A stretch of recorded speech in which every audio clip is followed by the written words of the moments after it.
Bonjour à tous, bienvenue aujourd'hui pour un nouvel épisode de Leaf Talk, épisode 72, toujours en bonne compagnie bien évidemment, avant toute chose. Et oui, vous avez l'habitude maintenant. Eh bien, je vous invite dès à présent à vous abonner, à liker, à commenter, à nous lâcher un petit 5 étoiles sur Deezer, Spotify. Vous informer également que nous sommes une entreprise de coaching spécialisée en street lifting. Nous formons aussi des futurs coachs en street lifting avec Lift Trainer Global et nous avons également une marque d'équipement Street Lifter ainsi qu'une team professionnelle, la team Lift Trainer.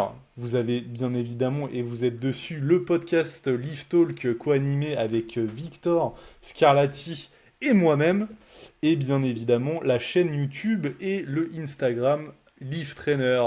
Donc, je suis très content de vous retrouver aujourd'hui et surtout de retrouver mon cher ami Animateur, Victor. animateur radio. Je suis très content de vous retrouver aujourd'hui. Comment tu vas, frérot? Excellemment, excellemment. C'est quoi les news là? Des petites vacances. Les gens qui me suivent ont pu voir que j'étais en Corse. Je me suis coupé les cheveux en Corsica Ferry, donc c'est tout à fait possible. Et on compte avec Marco ouvrir une chaîne YouTube de barbershop, voilà, pour vous Ouais. expliquer un petit peu les différentes astuces. Bon, moi, ça a repoussé. C'est pas même quand on a les cheveux courts, c'est que très vite, en fait, il n'y a plus de dégradé, quoi. C'est pour ça que je serais presque prêt à me couper les cheveux tous les 4 jours. Mais c'est un peu chiant, ça prend du temps. Et du coup, on comptait vous parler un petit peu justement du sujet des vacances. Parce qu'évidemment, là, il n'y a pas plus actuel, on va dire, que le sujet des vacances, puisqu'on est à la fin du mois d'août. Les gens vont petit à petit reprendre. Pour beaucoup, il y en a qui ont fait des pauses, qui se sont pas entraînés ou très peu entraînés ou de manière différente, etc., etc. Donc, on va essayer de parler un peu des meilleures façons de reprendre, de parler un peu justement de la fréquence d'entraînement. En plus, Marco, j'y pense, il avait un autre sujet par rapport à la fréquence d'entraînement, donc on pourra faire le lien avec, ça sera intéressant. Et voilà, tout simplement, que dire de plus? Si peut-être, allez, viens, on parle de news d'entraînement. Ça fait longtemps qu'on n'en a pas parlé. Moi, j'ai envie de savoir, tu t'entraînes combien de fois par semaine? Est-ce que tu as changé des trucs? Est-ce que tout est pareil qu'avant, quoi? Non, pas du tout. Et justement, bah Ah, alors intéressant. ça va te faire plaisir parce qu'il y a eu quelques changements depuis. Donc, alors, au niveau de la fréquence hebdomadaire, on est toujours sur 4 séances par semaine. Euh, Par contre, j'ai incorporé du développé couché. C'est vrai, c'est vrai. Et oui, et parce que ça faisait, ouh là là, mais ça faisait au moins 4 ans que j'en avais pas fait. Et à ma surprise, enfin à ma surprise, j'ai tenté un RM sans jamais en avoir fait pendant 4 ans.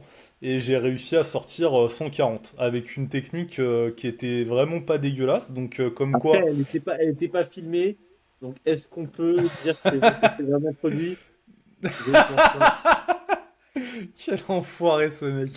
Euh, Comme de par hasard, pile poil à 140, pas de Comme vidéo. par hasard. Non mais Top, non, bah c'est écoute, différent. ce qu'on va faire dans tous les cas, c'est que je compte me retester et j'annonce. Je prends enfin, vous inquiétez pas, je réussirai.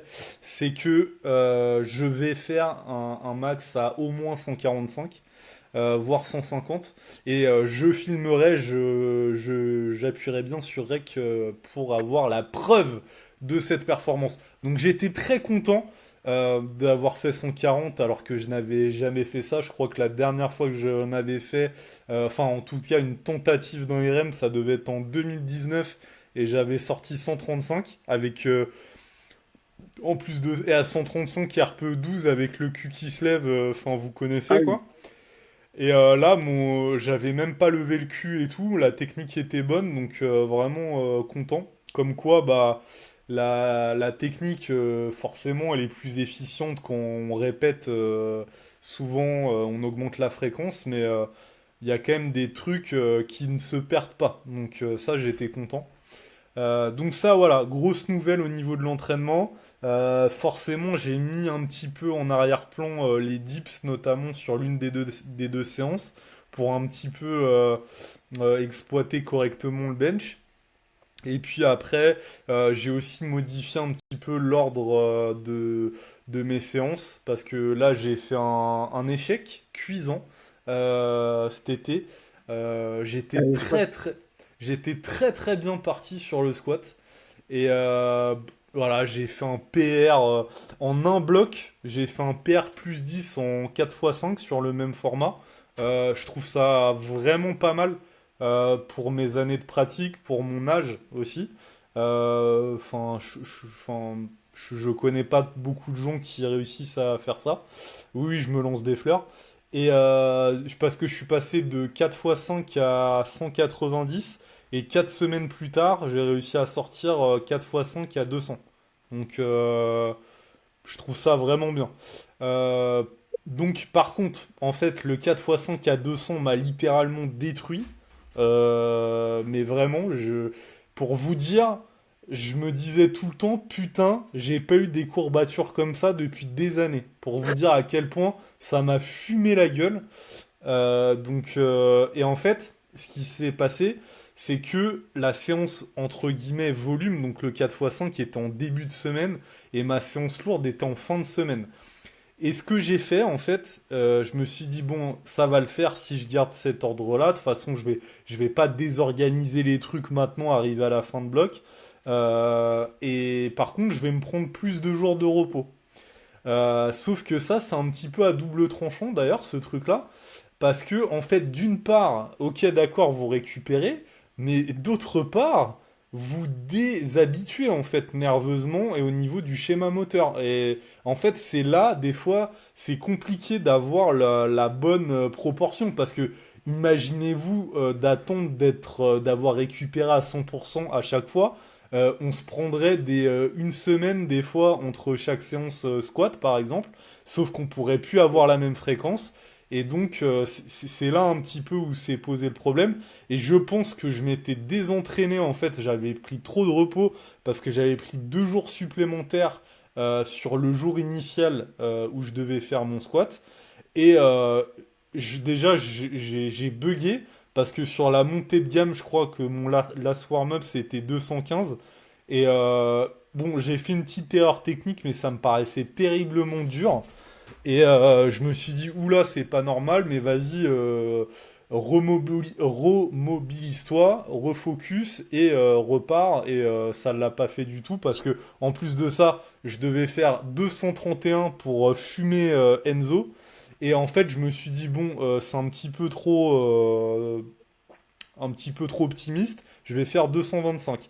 Et j'ai même pas réussi 225. Et j'avais fait 220, parce que ça je l'avais déjà fait, j'avais fait 220 le bloc d'avant, quand j'ai fait le 4x5 à 190. Et logiquement, avec 4x5 à 200, et peut-être qu'on y reviendra sur la deuxième partie du podcast, enfin voilà, il n'y avait pas de souci que je valide 230, il n'y avait aucune raison que je valide pas 230. Mais voilà, il y a des paramètres qui ont fait que, donc forcément j'étais déçu, mais ça n'a pas non plus tout remis en question. Je pense que c'était surtout sur cet ordre de séance où ça a un petit peu merdé, et même enfin, la deuxième chose, et peut-être la plus importante, qui vient même avant ça, c'est que l'intensité, elle était trop élevée en fait, tout simplement. Et donc là, ce que j'ai fait pour vraiment remédier à tout ça, c'est que j'ai inversé donc les séances. Donc une séance lourde début de semaine, une séance plus légère volume fin de semaine. Et également, je ne monterai pas aussi haut en intensité sur la séance volume. Donc on apprend de ses erreurs. Et vu que moi je suis en auto-coaching, des fois on manque un petit peu d'objectivité. Et je me suis dit, bon, allez, ça passe, ça va le faire. Et en fait, que dalle, j'ai eu un échec monumental à 225. J'ai fait une très belle excentrique et je suis resté. Par contre, techniquement sur l'excentrique, nickel. Et j'avais la depth en plus, c'est ça qui est fou. Et, et dédicace à Bilal si tu nous regardes, enfoiré.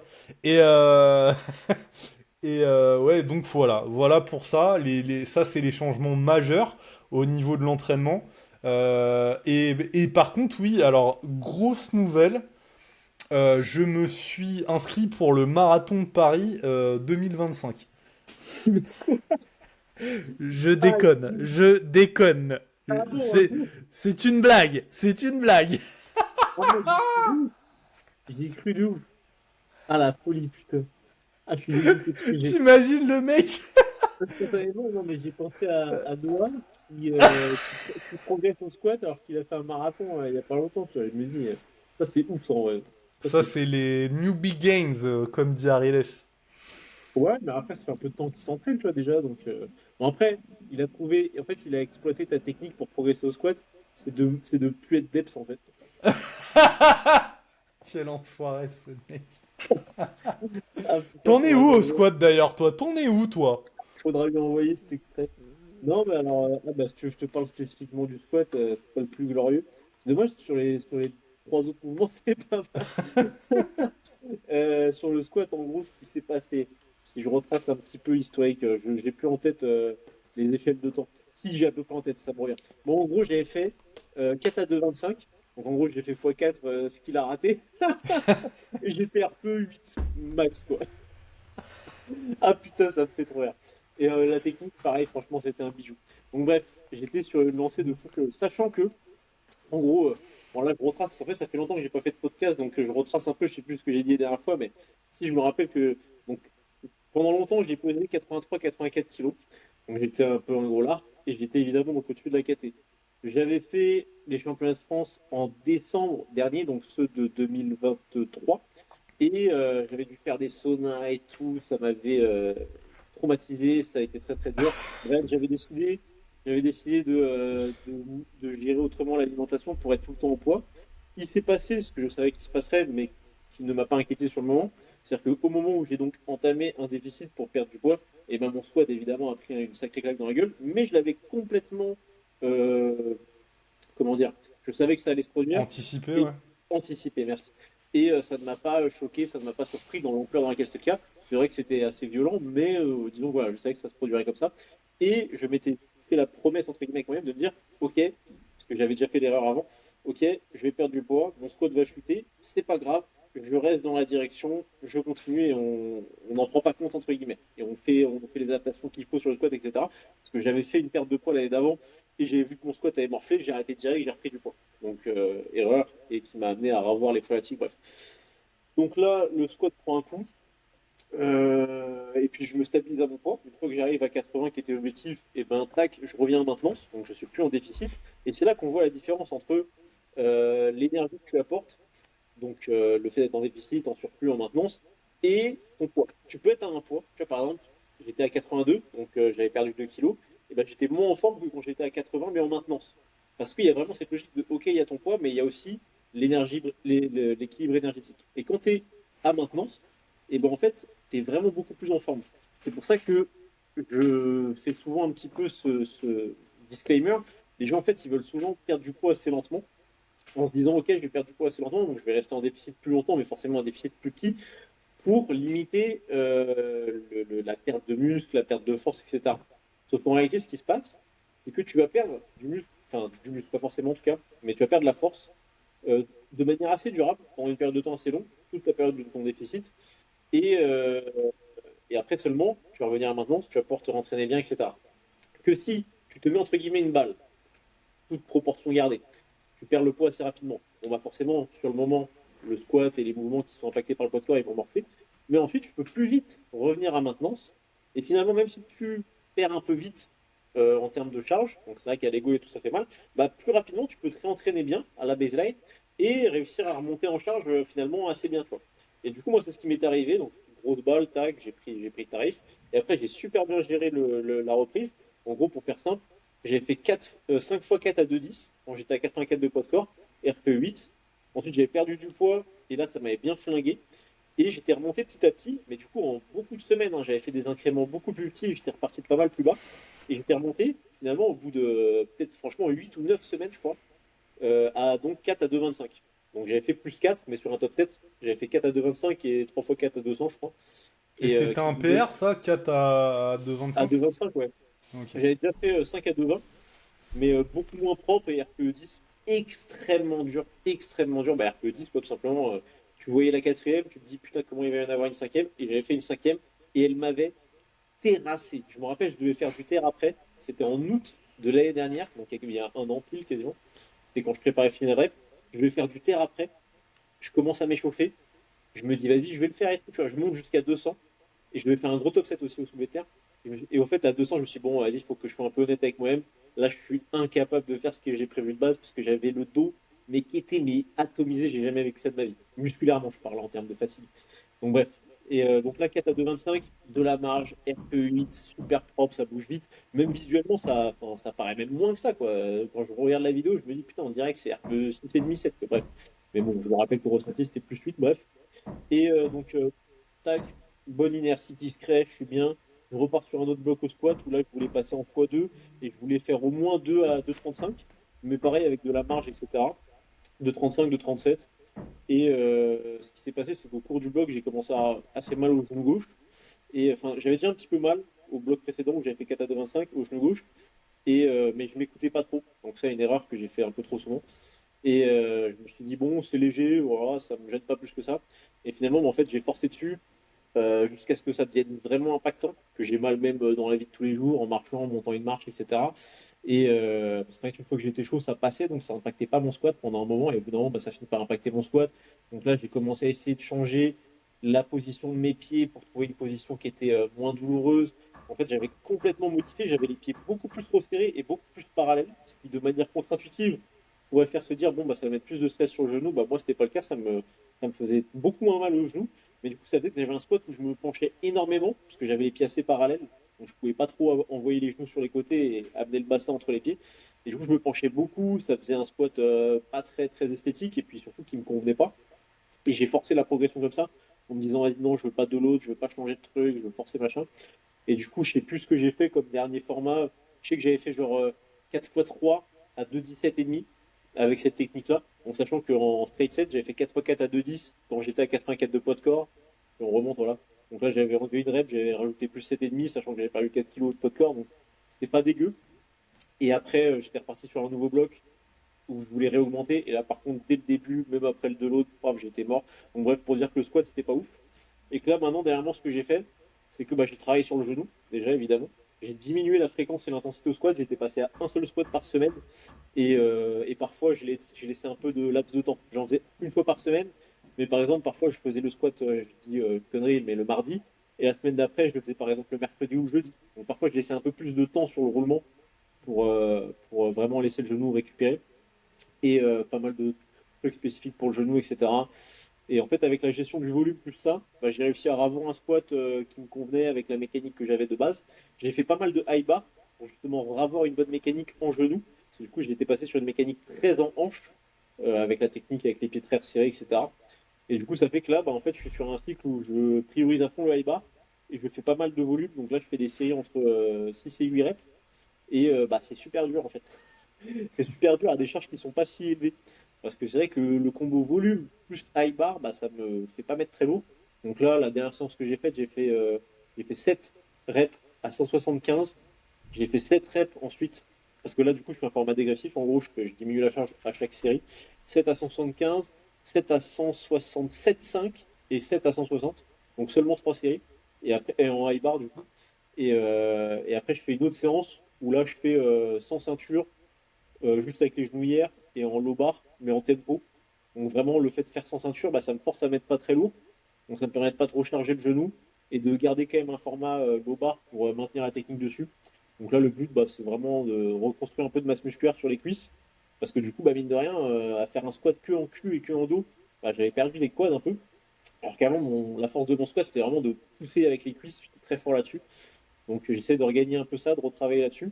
Et franchement, bah, je suis assez content puisque bah, là, je suis plus sur un objectif un peu body. J'essaye de faire un peu du volume sur l'ensemble des mouvements et je progresse bien là-dessus. Là, j'ai fait que des trucs bien là au dips. J'ai fait 6 à 97,5, ce qui peut paraître pas ouf, mais pour moi, c'est pas mal parce que j'avais un peu de marge. La technique, elle reste assez propre, je trouve, pour le niveau d'intensité. Donc je suis content, je suis très régulier.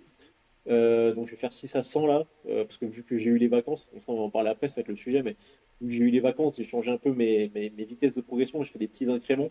Donc là, je vais faire 6 à 100, donc que plus 2,5, c'est pas énorme, mais pour rester sur une intensité vu que le cycle a duré un petit peu. Et sur les tractions, j'ai fait 3 à 70 en chin-up. Donc pareil, bon, la dernière, le menton, j'étais un petit peu en dessous. Mais globalement, une bonne vitesse et tout, donc c'était quand même pas mal. Les muscle-up, tac, j'ai plus de douleur au coude, j'ai plus de douleur nulle part, donc je suis assez bien. Et moi, pour le coup, je suis passé à 3 séances par semaine seulement. Et par contre, j'essaye d'être plus strict sur 2 cardio. Avant, je faisais 4 séances et je voulais faire 2 cardio, mais j'en faisais systématiquement qu'un, voire parfois, je n'en faisais pas. Du coup, je me suis dit, allez, cette fois, j'optimise les choses, etc. Parce que je sens quand même que le cardio m'aide énormément. Vraiment, je sous-estimais trop, mais on en parlait souvent, mais là, je me rends compte. Après, je vous dis pas que c'est forcément le cas pour vous aussi, mais moi, je suis, entre guillemets, pas du tout fait pour le cardio. Et du coup, le fait de pas entraîner mon cardio directement, et ben, ça me désentraîne beaucoup dessus. Et ça a de l'impact sur ma récupération, sur mon niveau de forme et tout. Donc, d'être régulier dessus, ça, je ressens un bénéfice vraiment très important. Puis là, c'est ludique. Ça change vraiment les formats de séance, etc. Donc, c'est assez agréable pour ça. Et puis après, autre information aussi, oui, donc 3 séances par semaine. Et je fais, mais ça fait très longtemps maintenant, je fais énormément, même quasiment que des supersets. Donc ça, avec Marco, on en parlait parfois. Je fais que des supersets. Je time tous mes repos. Je chrono tout pour avoir vraiment des repères sur tout. Ce qui fait que j'ai des séances qui sont quand même assez plus condensées. Mais j'arrive à maintenir quasiment le même volume qu'avec 4 séances. Parce que j'ai quand même pas mal d'exercices, mais avec les supersets, je gagne du temps, etc. Donc c'est une stratégie d'entraînement que j'aime bien et qui permet d'être pas mal. Enfin, je progresse très bien dessus. Pareil que si j'avais 4 séances et en me prenant un peu moins la tête. Donc je suis assez content par rapport à ça. Donc finalement, on voulait parler des entraînements, ça a duré vachement longtemps, des changements qu'on a fait. Donc maintenant, lançons un petit peu le sujet Attends, numéro 1 dont on voulait moi, parler. attends, avant ça, Ah, j'ai vas-y, une excuse-moi. dernière question. Vas-y. C'est pourquoi tu n'as pas fait les championnats de France cette année? Et bah c'était, en gros, si tu veux, c'est une question par rapport à ce que j'expliquais tout à l'heure là, sur la chronologie. Quand j'ai fait 4 à 2,25, je sais plus c'était quand la championnat de France, c'était en juin. Quand j'ai fait 4 à 2,25, je sais plus, c'était peut-être genre en avril, peut-être en avril. Donc là, à ce moment-là, je me dis, ok, 4 à 2,25, les autres mouvements, ça va bien. Un petit peu de douleur au coude par-ci par-là, mais ça passe. Donc je me dis, vas-y, là, Et puis les boss-up, j'étais pas mal, en plus, j'étais bien bref. Et donc je me dis, vas-y, championnat de France, hop, je vais tout déchirer. Et en même temps, demi-teinte, hein. Parce que j'étais en mode, je l'ai fait pas, je l'ai fait, je fais pas. Parce que je trouvais que c'était proche des précédents championnats de France. Donc ça me faisait chier. Parce que j'avais envie de passer plus de temps sans faire de compétition pour bien construire. Et bref, du coup, après, j'ai eu la douleur au genou qui s'est pas mal intensifiée. Donc là, j'ai très vite abandonné, entre guillemets. Enfin, j'ai pas voulu forcer parce que je savais que j'aurais pu essayer de me précipiter, de forcer un petit peu les choses, mais je l'aurais payé par après, sachant que l'intérêt de faire les championnats de France, ça aurait été de se qualifier à finale rep. Sauf que j'aurais dû faire un petit tout double pour pouvoir que ça se fasse, que je me qualifie. Et après, finale rep, j'aurais peut-être pas pu faire parce que c'est en octobre, je crois. Et ça peut paraître con pour certains, parce que les gens ils peuvent se dire, bah oui, mais attends, de décembre à juin, puis de juin à octobre, donc des échelles de temps qui paraissent très grandes, il faut savoir que plus vous avez un niveau qui est avancé, plus vous avez, donc ça c'est un terme que j'aime bien employer maintenant, un pourcentage de votre potentiel max, entre guillemets, avancé. Donc admettons, je suis capable de faire, on dit une connerie comme ça, mon max, max, max potentiel génétique, c'est genre 520 total en street. On dit une connerie, on invente ça comme ça. Peut-être que là, je suis à du coup 92-93%, et du coup, quand tu es à 90% plus, et tu as besoin de beaucoup plus de temps pour construire que quand tu es à 70, quand tu es à 80%. Parce qu'en fait, c'est ce qu'on appelle, donc, comme disait Marco, les newbie games. C'est que quand tu démarres, tu es à 30% de ton potentiel max, tu progresses super vite. Le de 30 à 70%, entre guillemets, ça se fait super vite. La progression elle est très rapide, elle est très linéaire. Et à partir de 70%, tu peux avoir un petit ralentissement. Et après, quand tu dépasses les 85-90%, là, en fait, les derniers pourcents, il faut vraiment être très malin sur la gestion. Sachant qu'en plus, tu augmentes pas mal ton risque de blessure parce que tu es plus proche du max de ce que ton corps il est capable de faire. Donc, tu es plus en train de jouer avec l'équilibre construction-destruction, on va dire. Et du coup, le problème, c'est que si à chaque fois tu te blesses, tu redescends. Donc après, ça fait du temps pour remonter. Donc bref, il faut vraiment se laisser le temps. Et les échelles de temps qu'il me faut, moi, parfois, un moment, je me disais, c'est de la merde et tout. Mais en fait, c'est un peu vrai. Pour moi, en tout cas, je me rends compte. C'est vraiment, il me faut presque des 1 an, en fait, entre les compètes pour bien gérer les choses et sortir un truc mieux. Parce que là, tu peux faire des compètes en 6 mois, mais je ferais peut-être pareil ou voire moins bien. C'est ce qui s'est passé avec Final Rep et la FNSL. C'est-à-dire que Final Rep, je sais plus quand c'était l'année dernière, j'ai oublié d'ailleurs. C'était en octobre. Non, ouais, c'était en C'est octobre. en décembre. Non, Final Rep, Final Rep. Ah, Final Rep, c'est ouais, en octobre. En octobre et décembre. Ouais, donc en vrai, c'était quand même assez proche.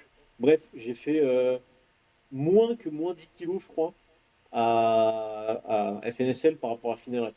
Donc voilà, on se rend compte que faut quand même prendre pas mal de temps et laisser les choses faire un petit peu je parle vraiment pour les gens qui ont un pourcentage, à nouveau, je dis ça comme ça, un pourcentage de leur potentiel de progression max assez élevé qui est atteint déjà.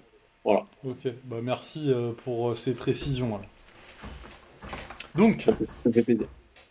le sujet du jour, comme vous l'avez lu dans le titre de ce podcast, c'est le retour des vacances pour beaucoup. Et donc, bah, la question c'est comment déjà, qu'est-ce que vous avez fait ou pas fait pendant les vacances déjà? Et qu'est-ce qu'il va falloir... Ah, Schweppes zéro, d'accord. Moi, je suis plus sur du jus de raisin bio, tu vois.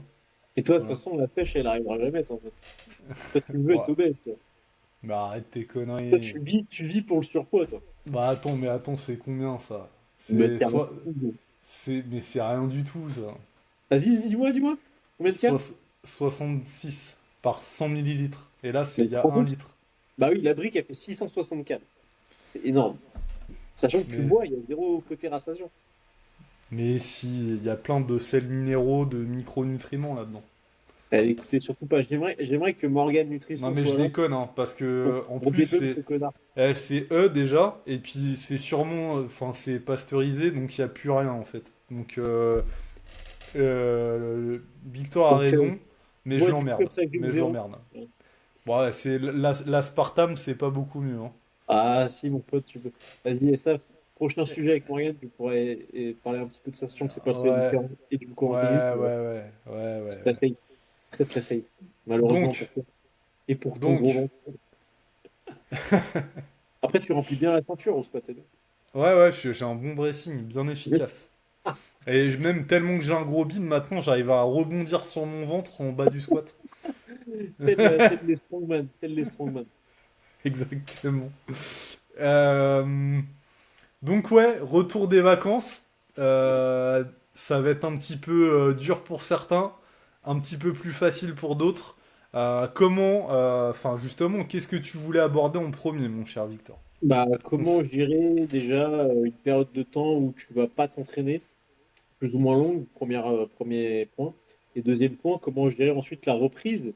Parce que la reprise, ce qui va se passer, c'est que tu vas constater deux trucs principaux. Premier truc, c'est que tu vas t'entraîner, bah, tu vas être beaucoup moins fort que, enfin beaucoup moins fort.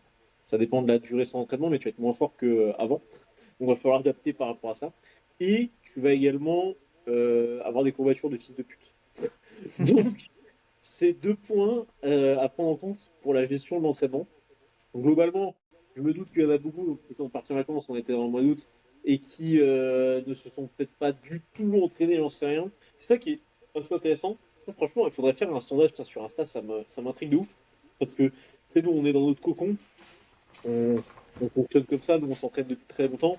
Donc, s'entraîner, c'est vraiment, ça fait partie de notre vie, quoi. Et moi, évidemment, bon, moi, je me suis moins entraîné pendant les vacances, hein. J'ai fait qu'une seule séance par semaine sur 2 semaines, donc ça va. Il y a eu 2 semaines où j'ai fait une seule séance par semaine, et encore peut-être même pas vrai. Peut-être, je crois, que j'ai fait une séance et 2 séances sur l'autre, bref, sur l'autre semaine. Et, euh, et donc, en gros, bah, entre guillemets, on cherche à s'entraîner, quoi. Il n'y a pas de période vraiment complètement off, même si on s'entraîne moins. Et du coup, bah, ça se sent à la reprise, hein. C'est mieux que si on s'était pas entraîné. Et je me demande un peu quelle proportion des gens qui nous suivent, qui nous écoutent et tout, font pareil, cherchent vraiment à essayer d'avoir une salle, à se forcer à aller s'entraîner pendant les vacances, versus ceux qui se disent bon j'en ai rien à foutre, là c'est les vacances et je verrai à la reprise, et finalement ils morflent à la reprise, et après ils se rendent compte qu'ils morflent à la reprise, ils se rendent compte que c'est pas un sport qui est évident, et que du coup après ils se découragent et ils arrêtent. Ah putain, franchement là, t'as fait une putain de transition pour moi. Et en fait, justement, c'est un truc, c'est un truc que j'ai abordé notamment brièvement dans le podcast précédent. Euh, je pense qu'il va falloir que vous posiez la question en fait. Dans quel, non mais en fait, dans quel, Ah, j'aime bien. comment vous vous positionnez? Est-ce que vous êtes un pratiquant loisir et que vous, voilà, vous faites enfin, des petites compètes par-ci par-là, il n'y a pas tellement d'enjeux, ça reste quand même plutôt du plaisir, etc. où vraiment vous avez une volonté forte de toujours progresser, toujours faire mieux, faire des classements, faire des compétitions à bon niveau. Voilà, déjà pour moi, tout part de là. Parce qu'il y a énormément de choses qui vont en découler. Bien évidemment, si le streetlifting, qui est une méthodologie de musculation, hein, en réalité, parmi tant d'autres, même si c'est plus orienté performance, peut être considéré comme une méthode loisir. On peut ne pas forcément faire de compétition et faire son petit truc, kiffer ses quatre mouvements de compète, faire des assistances, etc. Dans ce cas de figure-là, pour moi, imaginons bah voilà, un tel, il part, je sais pas, à l'autre bout du monde, il a pas de salle. De toute façon, il pourra même pas s'entraîner, même s'il veut s'entraîner. Bon, voilà, je trouve pas ça très grave, parce qu'il y a rien qui l'attend. Par contre, un mec, et là je vais prendre des cas extrêmement concrets, parce qu'il y a beaucoup de compétitions à la rentrée. Tu vas Euh, parler de Enzo ou pas? Ouais, bah tiens, je pourrais prendre l'exemple d'Enzo, qui est... Pour Mais l'insulter. il m'en voudra pas, hein, Enzo. Et alors, Il est pas du là pour coup, répondre, donc c'est pratique. ouais, mais de toute façon, les absents ont toujours tort. Voilà. Euh, pour vous rappeler, les compétitions à la rentrée, il y a le 12-13 octobre les championnats de France Espoir. Novembre, il y a la compétition. Bah déjà, il y a les Europes. Finale Rep Europe tout début novembre. Je crois que c'est le 1 et 2 ou 2 et 3, je sais plus. Il y a une compétition aussi organisée par Bar Fusion vers Strasbourg. Il me semble. Non, c'est en Alsace. Enfin, si j'ai peur de raconter des bêtises. Décembre, les trois premiers week-ends, il y a les FNSL Only national, donc Muscle Up Traction Dips. Il y a la compétition de la A-Squad qui est elle aussi en novembre et je crois qu'en octobre, il y a la compétition de Annecy Street Event. Et il y a la BSLC en septembre, BSLC Rookie, donc entre guillemets premier pas belge. Donc ça fait beaucoup de compétitions. Vu que ça fait beaucoup de compétitions, peut-être que si vous nous écoutez, eh ben vous préparez à ces compétitions-là. Et sûrement également que vous êtes allé en vacances cet été. Et bah, si vous n'êtes pas entraîné pendant 2 semaines, euh, et que vous êtes OK avec le fait de perdre en performance, de pas être dans des conditions optimales le jour J parce que vous avez coupé assez longtemps, il n'y a pas de souci. Par contre, comme le disait très bien, parce que en fait moi c'est ça qui me m'agace et qui me rend un petit peu fou, c'est des gens qui pensent en fait que de faire un petit peu le truc à la ZUB, parce que ça demande malheureusement cette discipline-là et comme plein d'autres une grosse rigueur, un gros investissement personnel. Et bah si vous faites pas ce qu'il faut et que vous vous plaignez à l'arrivée parce que vous avez pas fait les performances qui étaient prévues, que ça s'est pas bien passé, machin et tout, bah en fait là vous avez qu'à vous en prendre à vous-même en fait, hein. Faut être responsable à un moment donné. Et donc pour moi en fait tout part de là. Tout part de là. C'est et alors je vais prendre des cas particuliers. Par exemple Enzo, voilà, et ben il est parti au Japon pendant 2 semaines, je crois, juste avant sa prépa pour les championnats de France. Et en fait, c'est un voyage qui préparait depuis gosse. C'était son rêve de toujours de partir au Japon. Donc, quand il est allé là-bas, c'était pas envisageable pour lui de s'entraîner parce qu'il allait perdre du temps sur les activités. En plus, il allait être dépendant géographiquement parce que bah, il peut pas trop s'éloigner des grandes villes, des choses comme ça. Donc, en gros, il a préféré ne pas s'entraîner. Il est revenu, il avait 3 semaines pour se préparer au championnat de France. Il avait conscience de tout ça, il a longtemps hésité, on a essayé de le convaincre très fortement à les faire malgré tout pour l'expérience, pour aussi le côté professionnel, parce que bah, Enzo il est coach en streetlifting, etc., etc. Donc ça c'est un cas un petit peu particulier, mais Euh, pour me prendre comme exemple, après je laisserai la parole à Victor, c'est un long monologue. Je suis parti pendant 10 ans, parce que bah, ça fait quoi maintenant non-stop, ça doit faire 12 13 ans que je m'entraîne, sans interruption. Je suis parti à l'autre bout du monde, je suis parti en Europe, machin et tout. Et en fait, pour moi, l'entraînement, ça fait partie de mon hygiène de vie. C'est comme quand vous brossez les dents, quand vous torchez le cul quand vous allez au shot. C'est Moi, je fais pas ça, moi. Moi, je range mon slip direct et ah je fais voilà, pas. voilà. Et bah pour moi en fait ça fait partie de voilà mon hygiène de vie et en fait je prends un grand plaisir à m'entraîner. Bizarrement parce que ça peut en choquer certains. Et en fait bah justement moi ce que je kiffe en plus c'est que quand je vais dans des pays étrangers, franchement ça me plaît beaucoup de voir d'autres salles en fait, de voir d'autres ambiances. Je m'en rappelle il y a quelques années Touriste j'étais de salle de sport. Ouais. J'étais parti en Guadeloupe et en Guadeloupe, je me suis entraîné dans plusieurs salles et je me suis entraîné dans une en particulier qui m'avait marqué parce qu'en fait, c'était une salle qui était ouverte vers l'extérieur et tu t'entraînais et tu voyais j'ai plus en tête le nom des tu sais les colibris. Il y avait des colibris il y avait des oiseaux exotiques, machin et tout. Tu voyais les palmiers et tout. C'était incroyable l'environnement. Et bon, bah, j'avais kiffé, quoi. J'avais kiffé m'entraîner, malgré. Parce que à cette époque-là, je faisais déjà du streetlifting. Ça devait être. C'était pendant le confinement. Je sais plus quand c'était. Et, et du coup, bon, le matériel n'était pas adapté, mais bon, j'avais kiffé, j'avais maintenu mes gains, j'avais fait le job, quoi, hein, et j'avais kiffé.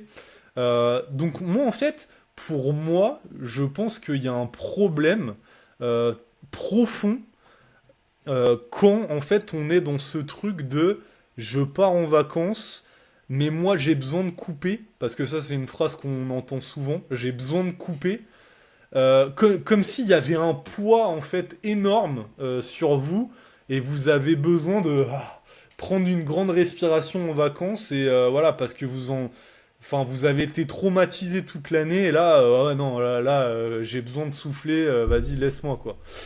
Donc, pour moi, il y a un problème. Quand vous faites partie de ce cas-là, il y a un problème.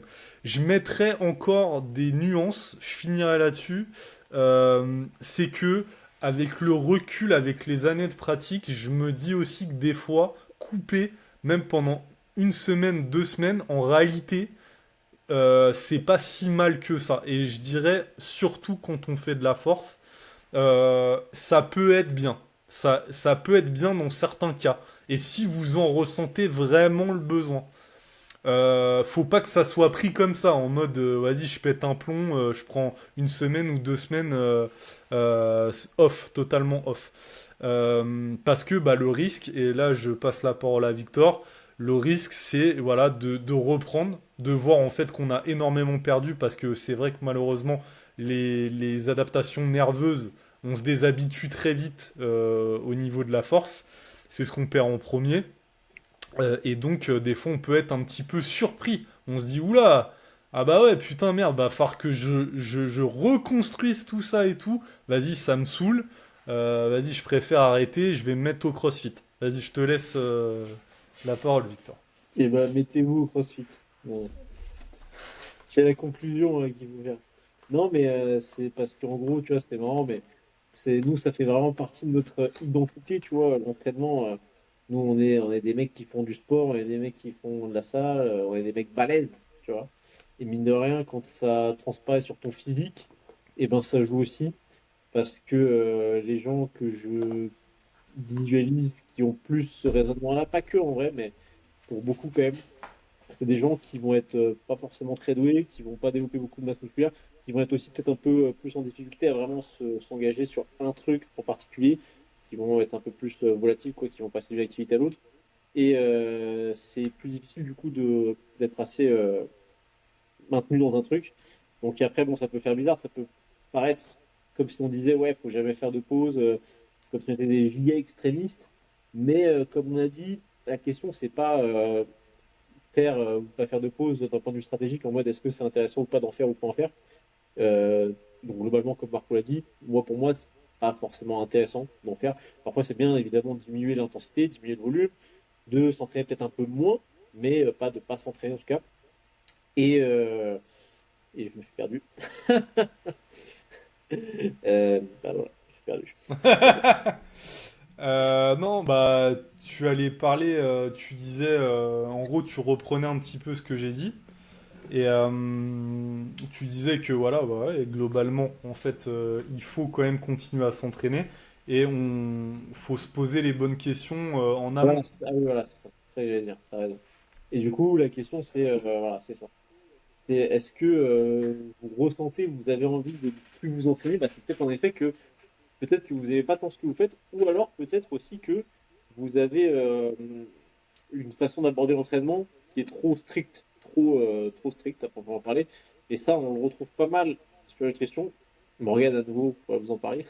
Ouais, faudra refaire les podcasts avec Morgane, très intéressant. Et globalement, en fait, ce dont on se rend compte pas mal quand on observe un petit peu les scientifiques qui sont faites sur les régimes, les pertes de poids, etc., et les déficits caloriques, c'est que les personnes qui ont une approche rigide de l'alimentation vont avoir plus souvent tendance à échouer, à craquer, à reprendre du poids, etc. Et quand je dis rigide, c'est pas nécessairement dans l'application. C'est-à-dire qu'on peut être flexible, donc à l'inverse de rigide, dans son mindset et manger entre guillemets que riz, poulet, haricots verts. Ok. C'est pas l'application, c'est le mindset, c'est la façon de penser. Être rigide dans l'alimentation, pour donner l'exemple, c'est de se dire, ok, si je mange ça, c'est pas bien, c'est mort. Je dois à tout prix manger à ces horaires-là, ça, dans telle quantité. Si j'ai pas une balance pour peser, ça va pas, etc. De tout dramatiser, d'être extrêmement dans le comment dire, auto-shaming un peu là, le fait de se dire ok bah t'es une merde, tac t'as raté, etc. Là t'as mangé ça, c'était pas bon, fallait pas manger ça. Alors qu'un mec qui a une pensée flexible, eh ben peut-être qu'il mange très très bien la plupart du temps, qu'il mange de manière très stricte, etc. Mais si à un moment il veut manger un autre truc, eh ben il va pas se dire ah non ça je le mange surtout pas. Soit en fait ça va être ça va pas lui faire tant envie parce qu'en fait il s'est suffisamment déshabitué du truc, soit il va se dire bah, ok là, j'en ai envie comme ça.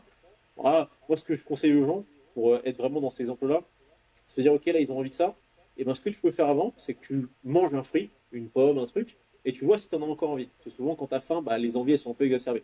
Et après, si tu en as encore envie, tu ne l'interdis pas. Tu as le droit de le manger. Comme ça, tu as un mode de pensée flexible. Sauf que dans les faits, bah, souvent, quand tu as mangé le fruit, après, tu n'as plus envie de manger le truc. Bref. Et du coup, tu as, ce raisonnement flexible. Et c'est vraiment l'écart entre la flexibilité et la rigidité. Et c'est pareil pour l'entraînement. Si vous êtes trop rigide tout le long de l'année, ok, il faut surtout pas que je mange les sortes à nouveau. Je dis pas qu'il faut, enfin, faut comprendre qu'il faut pas se dire qu'il faut que ce soit la fête à gogo, que ce soit n'importe quoi et qu'on peut rater toutes les séances. Il faut simplement avoir cette logique de, faut pas être ultra de, j'ai raté la séance, je suis une merde, je suis nul, je fais n'importe quoi, j'arrête avant la fin de ma séance parce que, tu sais, je sais pas, j'ai pas eu le temps, la salle va fermer parce que je suis allé tard, ou alors je suis vraiment crevé, je sens que là j'arrive plus, donc je m'arrête. Et après, quand vous rentrez chez vous, ah bah c'est nul, tac, j'ai arrêté avant, machin, etc. Donc à nous, comme j'ai dit, faut être dans cette démarche de se dire, alors on peut tout accepter, etc. Faut pas partir dans l'extrême inverse, mais c'est vraiment cette logique flexible et réussir à être suffisamment objectif avec soi-même. Ok, là je me rends compte que ce que j'avais prévu par rapport à mon état de forme, bah, c'est peut-être un peu trop pour aujourd'hui. Soit je change le format, je fais un peu plus léger, je diminue le volume, j'enlève des exos en fin de séance, etc. Parce que je sens qu'aujourd'hui je suis pas en pleine forme. Je me laisse récupérer correctement pour pouvoir faire des séances plus productives les semaines suivantes. Ça, c'est une démarche flexible. Et c'est vraiment cet écart-là. Et c'est ça qui est hyper important. Et du coup, en fait, les gens qui sont trop stricts et qui vont du coup avoir le besoin de se dire, OK, là, je coupe complètement. Pendant les vacances, je m'entraîne pas du tout. Parce que vraiment, ils en peuvent plus. Vraiment, ça leur paraît vraiment être comme le boulot. En fait, vous allez travailler et c'est quelque chose qui vous est imposé. Vous en avez besoin pour gagner de l'argent, pour vivre, pour manger, etc. Et bien, limite, vous mettez l'entraînement dans une case un peu similaire. Il faut que je le fasse, etc. Mais enfin, vraiment dissocier le truc. Moi, il faut que je le fasse, mais parce que j'en ai besoin. Ça me fait du bien. Et donc, c'est pas rigide. Bref. Donc, c'est vraiment cette logique de démarche, d'état d'esprit. Et après, pour en revenir à ce qu'on a déjà dit pas mal dans des précédents podcasts avec Marco, qui est une notion qui est extrêmement importante, c'est toujours et encore cette notion de la recette miracle. C'est-à-dire que souvent on cherche, on est à la recherche du programme parfait, de la fréquence parfaite, du volume parfait, de la répartition dans la semaine parfaite. Et en fait, comme là, vous l'avez vu avec ce que Marco a décrit au début, comme moi, ce que je vous ai décrit également, et ben en fait, il y a des choses qui sont parfaites, mais que pour des durées déterminées, plus ou moins longues. Et là, l'entraînement que je fais maintenant, il m'aurait probablement pas du tout convenu il y a un an. Il est extrêmement différent de ce que je faisais il y a un an. Pourtant, il me convient parfaitement maintenant et il matche parfaitement avec mes objectifs, avec mon mode de vie. Et j'arrive à progresser aussi très très bien avec, relativement aussi bien que, pas forcément parce que l'entraînement il est supérieur, il est meilleur que celui que je faisais avant, mais parce qu'il correspond mieux à là maintenant tout de suite mes objectifs, mon mode de vie, mes contraintes, etc. etc. Et l'entraînement que j'avais avant, bah, c'était le cas par rapport aux contraintes d'avant. Donc c'est vraiment cette logique-là de se dire, ok, quand parfois on a trouvé un truc qui nous convient et que petit à petit on se rend compte au bout de plusieurs mois qu'il ne nous convient peut-être plus, bah, faut pas se dire, ouais, faut pas s'y attacher un peu bêtement en disant, ouais, mais si, il faut à tout prix que je le garde parce que je me rappelle, il y a X mois, quand j'ai découvert cette façon de faire, moi, je trouvais ça vraiment génial et je trouvais que c'était vraiment la meilleure façon de faire. Et ben, en fait, il faut revenir sur ça parce qu'il faut comprendre que les choses elles changent, votre vie elle évolue. Peut-être que là, vous n'avez pas d'enfant, peut-être que vous allez avoir une nana, elle va tomber enceinte, peut-être que simplement vous n'êtes pas en couple et vous allez être en couple aussi. Ça, avec ça peut être des changements importants. Peut-être que voilà, vous vivez chez vos parents et peut-être que vous allez déménager, vous allez avoir un appartement, peut-être que vous êtes étudiant et vous allez travailler, etc. etc. Et tout ça, ça fait qu'il faut adapter. Et ça, avec Marco, on y est particulièrement sensible parce que, au-delà de notre propre expérience, eh ben, on suit et on coach pas mal de personnes qui vivent tout ça. Et moi, je sais que j'ai souvent besoin de sensibiliser les personnes. Là, j'ai quelqu'un que j'entraîne qui est déjà père, mais qui va re-être père encore, sa femme va accoucher d'ici quelques mois. Et il m'a envoyé un message, il m'a dit, ouais, je pense qu'il faudra changer quelques trucs. Mais c'est évident. C'est évident qu'il faut changer des choses parce que ce qu'on fait qui fonctionne bien et qui marche avec son mode de vie là, maintenant, tout de suite, ben, quand sa femme elle va accoucher et qu'il aura un nouvel enfant qui sera un nourrisson, et ben sa vie va complètement. Et puis Marco, il peut vous en parler aussi, qui a eu son nouveau fils, son autre fils, il n'y a pas très très très longtemps, il y a quelques mois. Et ben évidemment qu'il y a des choses qui changent, etc. Donc l'entraînement, c'est pareil. Et puis les vacances, bah à nouveau, les vacances, c'est pas votre vie de tous les jours en fait. Les vacances, c'est un cadre qui est bien différent de quand vous travaillez, etc. Vous n'avez pas le même mode de vie, vous n'avez pas la même routine, vous n'avez pas les mêmes horaires, tout n'est pas timé de la même façon. Et du coup, il faut adapter les choses par rapport à ça. Donc moi, ce que je recommande pour rentrer vraiment dans le concret de manière assez bref et rapide, c'est qu'il faut se dire, ok, il faut voir une salle que vous avez à disposition, pas trop loin, pour évidemment ce soit pas trop contraignant. Il faut peut-être privilégier le fait que, enfin en tout cas, il faut faire un compromis. Si vous voyez une salle qui est super bien, mais qui est à 40 minutes de votre lieu de vacances, et une salle qui est très très pourrie et qui est à 10 minutes, bah, peut-être que l'une et l'autre ne seront pas adaptées, mais si vous en voyez une qui est pas trop mal et qui passe entre les deux à 20 minutes, bah là, ça peut être le bon compromis. Et après, il y a des potentiellement qu'une seule fois dans la semaine, faire un full body. Donc une seule fois dans la semaine, en plus, c'est pas très grave si vous tapez 40 minutes de bagnole, 20 minutes aller-retour, ça reste raisonnable. Et un full body, vous essayez de caler pas mal de supersets, des trucs, de stimuler vraiment tout le corps, de faire des séries avec une intensité assez élevée. Pas beaucoup de séries, par contre. Comme ça vous permet de maintenir les schémas nerveux. Ça vous permet de maintenir la masse musculaire avec l'intensité. Ça vous permet de faire beaucoup d'exercices, donc stimuler tout le corps. Donc, comme j'ai dit, bah, beaucoup d'exercices, donc moins de séries. Et forcément, si vous faites 8 exercices pour travailler tout le corps, alors que d'habitude, vous faites des séances avec 4-5 exercices, vous n'allez pas faire 4-5 séries par exercice, sinon ça va être, vous allez crever. Ça ne servira à rien. Les derniers exercices, vous n'aurez plus aucune énergie. Donc 2-3 séries par exercice, ça peut suffire largement. Et pas mal d'intensité, comme j'ai dit, pour maintenir la force, parce que si vous brassez de l'air, eh ben, ça va pas être terrible non plus.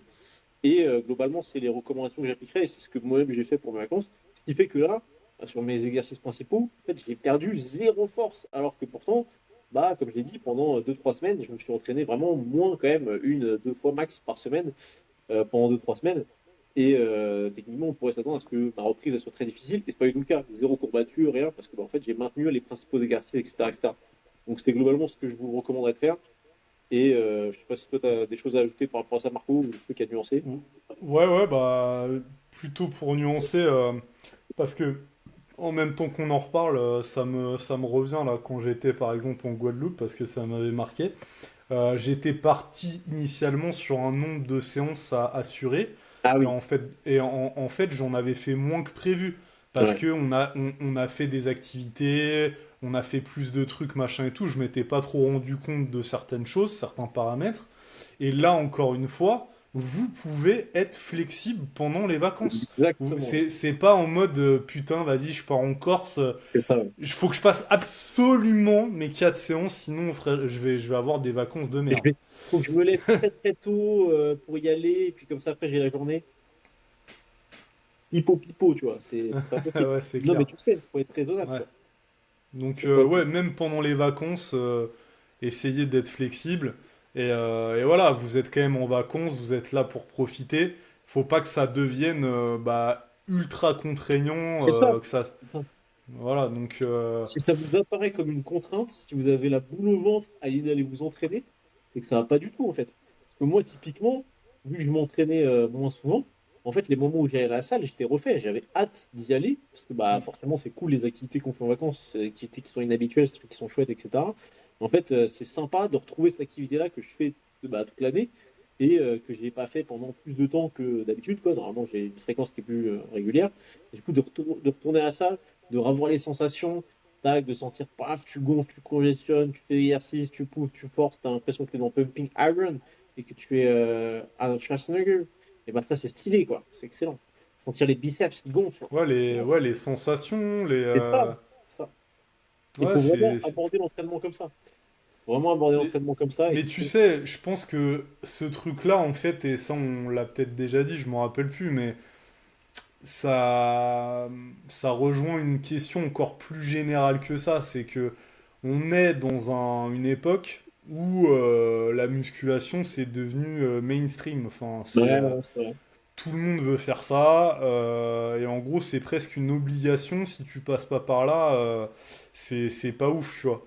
Même, tu vois, pour te développer physiquement, alors effectivement, je prendrais le parti de ceux qui disent que c'est la méthode la plus rentable pour se construire physiquement.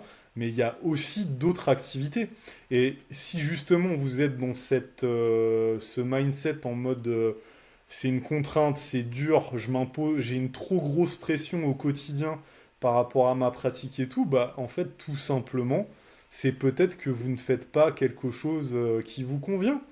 Et, Mm. euh, et donc, en fait, c'est ça, je pense, parce qu'il y a beaucoup de gens, pour moi, qui s'imposent le fait de... Alors, le street lifting un petit peu moins, parce que, bon, ça s'adresse quand même à des gens qui sont pas totalement... Enfin, il y en a, hein, des total débutants, mais souvent, on commence par la musculation ou le street workout, et après, on bifurque vers le street lifting. C'est quand même assez rare qu'on commence d'entrée de jeu par le street lifting. Euh, donc c'est des gens qui ont eu le temps de se poser cette question-là et de voir, d'expérimenter si ça leur convenait ou non. Mais je pense qu'il y a ce truc-là. Et en fait, c'est pas grave. Et on voit aussi, et c'est pour ça, alors là, du coup, c'est peut-être une transition sur le podcast d'avant, où j'ai pu peut-être paraître un petit peu extrémiste et me foutre un petit peu de la gueule des gens qui vont vers une autre pratique. Mais en fait, c'est ok. C'est ok et en fait très bien parce que vous restez en activité, vous continuez à faire un sport et un sport qui vous convient mieux. Donc là aussi, euh, donc ouais, pour moi c'était ça aussi que je voulais rajouter. Totalement. Non mais je suis d'accord, en plus Morgan il en avait parlé à nouveau dans le podcast sur une session l'année que vous avez fait, c'est que les gens ont une meilleure adhérence aux trucs qu'ils apprécient. Comme Bah oui. il a donné l'exemple de tu veux perdre du poids et que tu te dis bon bah je vais me mettre à la course à pied parce que c'est the truc pour perdre du poids, parce que souvent les gens en plus ont cette idée-là un petit peu. Alors que toi, tu t'es secoué, ça te casse les couilles, etc. Et que tu préférerais, par exemple, que tu apprécierais jouer au tennis ou quoi, tu sais, des trucs qui sont plus ludiques, mais que tu te dis, ok, non, il faut que je fasse de la course. Donc, à nouveau, tu as cette démarche rigide, donc on retrouve cette même logique, parce que tu es un peu dogmatique, en fait. Et ben, tu vas certainement arrêter de courir, tu vas courir moins souvent, moins longtemps, donc tu vas avoir moins de dépenses liées à la course, et donc ce sera moins bénéfique. Que si tu fais une activité qui te plaît, comme il avait décrit, donc bah, ça peut être n'importe quoi, hein, du tennis, du badminton, un sport co, n'importe quoi, un truc qui dépense de l'énergie, bah, en fait tu vas le faire, tu vas pas avoir passé le temps quand tu vas le faire, et tu vas avoir envie de le refaire surtout, tu vois.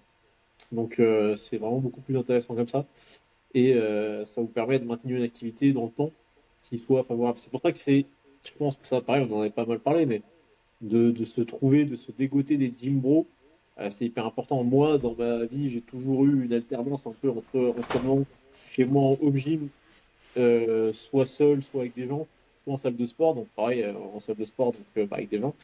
Et bah, c'était un peu la même démarche que ce que je disais tout à l'heure, c'est que quand je passais de la salle de sport au home gym, je me disais, ok, c'est le home gym le meilleur truc, c'est The Solution. Au bout d'un moment, ça me cassait les couilles et je passais du home gym à la salle de sport et je me disais, ok, la salle de sport, c'est mieux. Parce qu'en fait, à nouveau, bah, on se lasse d'un truc et on a besoin de retrouver des gens. Et franchement, si vous n'avez pas de gym bro, si vous n'avez pas de trucs comme ça, et ben dans la durée, c'est dur de tenir vraiment parce que on est quand même fait pour interagir avec des individus. Et si vous avez votre boulot, que votre boulot, vos seules interactions, elles sont professionnelles, évidemment, parfois vous pouvez déconner, etc. avec les collègues, mais c'est quand même pas normalement la majeure partie de votre travail, sauf si vous êtes dans la fonction publique. Et, et après que vous allez à la salle de sport et qu'à la salle de sport, vous parlez avec personne, vous voyez personne, vous faites votre entraînement dans votre coin et que vous rentrez et que vous n'avez pas de femme avec vous. Je rigole, ce mec, il décrit une bouteille, tu sais. Et que vous avez entre guillemets que votre femme ou n'importe qui, j'en sais rien. Et ben, ça fait que finalement vous avez eu une interaction sympa, on va en parler, bah, pas tant que ça dans la journée, quoi, en proportion. Donc c'est pas ouf. Donc c'est important de trouver des gens qui ont aussi, enfin, de pouvoir avoir des personnes avec qui pratiquer les choses. Donc bah, je sais que notamment justement avoir sa copine quand vous allez vous êtes en vacances et que vous avez votre copine ou votre copain qui fait de la musculation et qui a le besoin également d'aller s'entraîner, bah, c'est important, mais c'est là où on voit l'entourage encore qui est très important parce que si vous vous entraînez, votre copine elle s'entraîne pas, que vous êtes en vacances et vous dites ok ouais, il faudrait que j'aille faire une séance tel jour là, machin, pendant les vacances, et ben vous pouvez être sûr que le moment où vous devez faire votre séance, le jour où vous devez faire votre séance, la personne elle va te dire non, mais viens, reste, on va faire ça, on va se poser sur la plage, on va regarder ça, machin et tout. Donc, en gros, vous êtes sûr que la personne ne va pas vous encourager dans ce qui pourtant importe pour vous. Mais c'est pas parce que c'est une mauvaise personne, c'est simplement parce qu'elle n'a pas les mêmes centres d'intérêt. Et il faut vraiment être avec une personne qui fait du sport, de la musculation pour comprendre ça. Et sinon, en fait, après, ça ne fonctionne pas, quoi. Je dis pas que c'est des couples qui sont voués à l'échec, mais en réalité, si. Ok. Non, mais d'expérience, à chaque fois, on peut se dire, mais en vrai, si, c'est de la merde, ça foire. En fait, elle sera beaucoup plus apte, la personne avec qui vous êtes, à de vous comprendre, en fait, parce qu'elle C'est sera ça. dans le même, elle sera un petit peu dans le même cas de figure et tout. Sachant que Donc, si vous êtes un peu sur un entre-deux, vous avez un peu la flemme, se trouve la personne, c'est elle parfois qui aura un regain de trucs, de motivation et qui va dire ouais, non, vas-y, viens, on y va, et hmm, vice-versa. ouais. Mais si vous avez la flemme et que vous êtes en mode si, allez, faut que j'y aille, nan, nan, nan, et que la personne elle vous dit non, mais viens, on va à la plage, bah vous allez aller à la plage. Parce que c'est plus simple du coup. Vous avez l'excuse d'aller tout trouver, quoi. Ouais, mais je suis en vacances et tout. Donc, à nouveau, comme on a dit, c'est pas grave, c'est la notion d'être flexible. Mais comme on a dit aussi, si vous faites zéro séance pendant 3 semaines de vacances, 2, 3 semaines, bah, vous allez morfler à la reprise, peut-être que vous allez vous décourager, arrêter, donc c'est pas ouf. Et ensuite, du coup, pour la reprise, comme on a dit aussi, et bah reprenez, ça dépend du coup si vous avez plus entraîné, si vous avez eu combien de temps de semaines de vacances, etc. Donc forcément, plus le temps de vacances il sera faible, bah, plus vous pourrez reprendre assez normalement l'entraînement sans trop vous inquiéter de quoi que ce soit, même si évidemment, il faudra quand même toujours redescendre un petit peu le volume. Pas de grand chose, mais peut-être enlever une série par-ci par-là sur la plupart des exercices, sur chacune des séances pour la première semaine. Et après, voilà, ça repart vraiment assez bien. Et par contre, si vous avez une période de temps plus longue avec peu ou pas d'entraînement, et ben là, il va falloir baliser et reprendre très très cool. Parce que si vous refaites votre première séance et qu'il est dessus, vous avez des courbatures pendant 5 jours, et bah c'est pas ouf. Sachant que ça peut être vecteur de blessure même par après, parce que les courbatures, c'est des micro-lésions, c'est vraiment des courbatures d'enculé, et que vous décidez de vous rentrer dessus parce que vous êtes débile, et attention ce que j'ai fait, et ben là vous pouvez vous faire des vraies lésions. Et là du coup c'est pas ouf. À vouloir reprendre plus vite pour gagner du temps, bah, finalement on en perd beaucoup plus parce que bah, on se fait mal et du coup on doit s'arrêter de s'entraîner et c'est chiant, c'est pas ouf. Et bah, écoute, je crois que ça sera le mot de la fin. C'est vraiment plutôt pas mal. Bon, bah, déjà, j'étais très content, moi, de refaire un épisode avec le gros Victor. On vous dit là, si vous êtes resté jusqu'à la fin, tu veux qu'il mette quoi comme emoji là? Un concombre. Un concombre. Ok, donc vous mettez un concombre si vous êtes resté jusqu'à presque 1 heure là de podcast.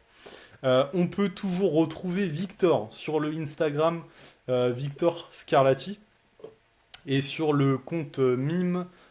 C'est quoi ton compte mime? C'est le pied d'un bel Italien. Ok, Tout attaché. merci, merci beaucoup. Donc pour les fétichistes des pieds, vous savez où aller maintenant. Bah, merci beaucoup en tout cas. Et puis, donc toujours on like, on commente, on s'abonne, on lâche un petit 5 étoiles. Et nous, on se retrouve bah, la semaine prochaine pour un nouvel épisode. Salut! Ciao, ciao. Ciao!